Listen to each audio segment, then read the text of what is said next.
Israel Hamas युद्ध के शुरू होने के बाद से पूरा मिडल ईस्ट दहल उठा है। इजरायली पीएम बेंजामिन नेतन्याहू अपने तीखे तेवर के बाद से सबके निशाने पर है। इस बीच इजरायली एजेंसी ने एक बड़ी साजिश को नाकाम करने का खुलासा किया है। इजरायली अधिकारियों ने बताया कि पिछले महीने एक इजरायली नागरिक को गिरफ्तार किया गया था। शख्स पर कथित तौर पर इजरायली पीएम, रक्षा मंत्री या शिन बेट के प्रमुख की हत्या करने का शक था। इजराइल सुरक्षा एजेंसी ने शख्स का ईरान से सीधा कनेक्शन का भी दावा किया है।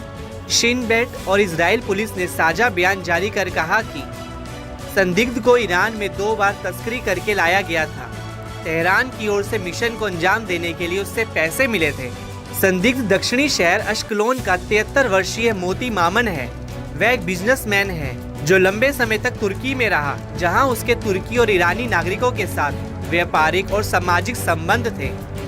इस साल अप्रैल में मामन ने 2 तुर्की के लोगों की मध्यस्थता से ईरान में रहने वाले एक अमीर बिजनेसमैन एडी से मिलने के लिए सहमति जताई थी, जिससे व्यापारिक गतिविधियों पर चर्चा हो सके। ये खुलासा ऐसे वक्त पर हुआ है जब इजराइल और लेबनान के हिजबुल्लाह में तनाव अपने चरम पर है। दोनों बड़े पैमाने पर युद्ध की कगार पर हैं। लेबनान पिछले 2 दिनों से सीरियल अटैक से जूझ रहा है, जिसमें दर्जन भर से ज्यादा लोग मारे जा चुके हैं, तो वहीं हजारों की तादाद में लोग बुरी तरह घायल हुए हैं। इसको लेकर हिजबुल्लाह समूह ने इजराइल को कसूरवार ठहराया है। इतना ही नहीं, हिजबुल्लाह ने इजराइल से बदला लेने की कसम भी खाई है। शिन बेट के मुताबिक मामन नाम का शख्स सीरिया के करीब तुर्की के शहर समंदाग गया था। ईरानी व्यवसायी की ओर से भेजे गए 2 प्रतिनिधियों से मिला था।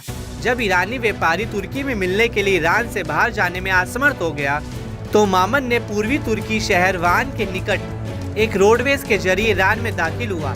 ईरान में मामन ने एडी और ख्वाजा नाम के एक और शख्स से मुलाकात की, जिसने खुद को ईरान के सुरक्षा बलों का सदस्य बताया। जांच के मुताबिक ईरान में एडी के घर पर एक बैठक के दौरान मामन ने खुद को एक इजरायली नागरिक के रूप में पेश किया। शिन बेट ने जांच में पाया कि उस बैठक में एडी ने इजरायली संदिग्ध को ईरान के लिए इजराइल में अलग अलग मिशनों को अंजाम देने का निर्देश दिया, जिसमें खास स्थानों पर पिस्तौल रखना, भीड़ भाड़ वाले इलाकों की फोटो लेना और अन्य इजरायली नागरिकों को धमकाना शामिल है, जो ईरान की ओर से काम कर रहे थे और अपने मिशन को अंजाम नहीं दे रहे थे। मामन ने हामी भरते हुए तुर्की से होते हुए वापस इजराइल लौट आया। अगस्त में वह दूसरी बार ईरान से लौटे। जांच के मुताबिक उन्हें तुर्की से एक ट्रक के अंदर छिपाकर एक भूमि मार्ग से देश में लाया गया था। शिन बेट ने कहा कि ईरानी अधिकारियों ने हत्या की इस योजना को जुलाई में तेहरान में हमास नेता इस्माइल हानिये की हत्या का बदला माना है, जिसके पीछे इजराइल का हाथ माना था। दावा है कि मामन ने कोई भी काम करने से पहले $1 मिलियन की अग्रिम राशि मांगी थी, लेकिन ईरानी खुफिया एजेंटों ने उनके अनुरोध को अस्वीकार कर दिया और कहा कि वह भविष्य में उनसे संपर्क करेंगे। दूसरी बार ईरान छोड़ने से पहले मामन को बैठकों में भाग लेने के लिए ईरानी खुफिया एजेंटों में से एक ने 5000 यूरो दिए थे।